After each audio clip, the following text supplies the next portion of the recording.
Olá, bom dia. Tenho mais uma história para partilhar consigo e mais uma vez ela está relacionada com um livro. Vamos ter que recuar uns 60 anos. Eu não teria mais do que 9, 10 anos. Década de 60, portanto. E estávamos na praia, na Figueira da Foz. Era agosto. Nós passávamos sempre os meses de agosto na praia da Figueira da Foz. Estava a minha mãe, eu e o meu irmão naquele dia, quando vemos, a dado momento, um senhor vir em direção ao toldo onde nós estávamos. E é então que a minha mãe nos diz: portem-se bem, vem ali um amigo da mãe. E foi ele quem me emprestou este livro.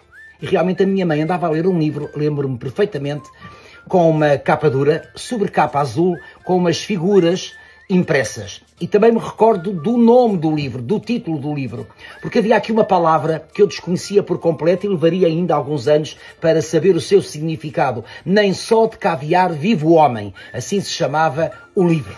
E foi assim, naquele dia, que o nosso padrasto entrou nas nossas vidas. O Sr. Braga. Eu nunca o tratei de outra forma.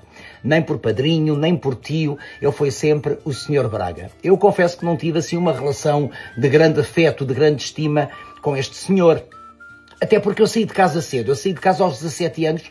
O meu irmão continuaria até aos dias de hoje em Coimbra e, portanto, ele sim tem uma relação muito interessante com ele, até porque tinham paixões comuns, como, por exemplo, a paixão pela Académica de Coimbra. Eu sempre o considerei como que um intruso na minha relação com a minha mãe. Qualquer psicólogo facilmente desmonta esta situação, explica esta situação. Seria um bom homem.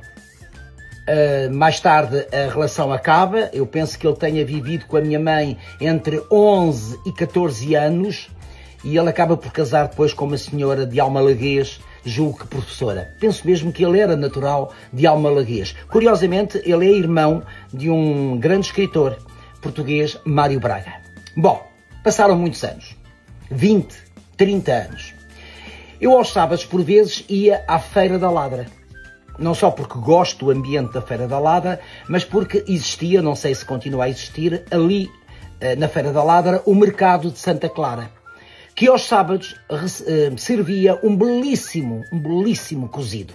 E num desses sábados, quando venho a sair já depois do almoço e viro para o campo de Santa Clara, viro à direita, há ali uns alfarrabistas, ou havia uns alfarrabistas, com umas bancas de livros velhos, não antigos, livros velhos, expostos no exterior.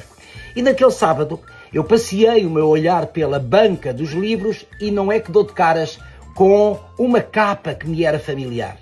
Lá estava um exemplar do livro Não Só de Caviar Vive o Homem. Claro que tinha que o comprar e cá está ele, muito velhinho, já com a capa meio comida pelos meus gatos, e eu explico porquê.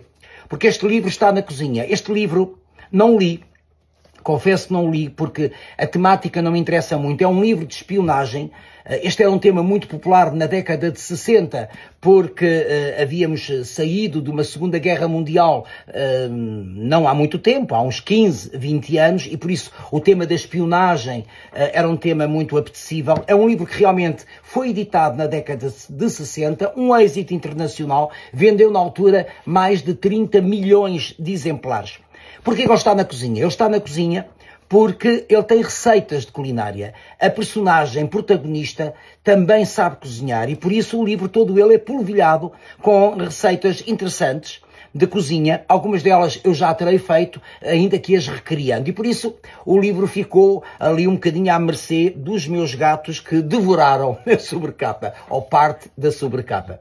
Sei que eu não vou ler, eu tinha que o comprar, porque sempre que eu olho para ele, eu recuo 60 anos, àquela tarde, na praia da Figueira da Foz, naquele dia em que o nosso padrasto entra nas nossas vidas e eu e o meu irmão até nos portámos bem. É uma história gira, não é?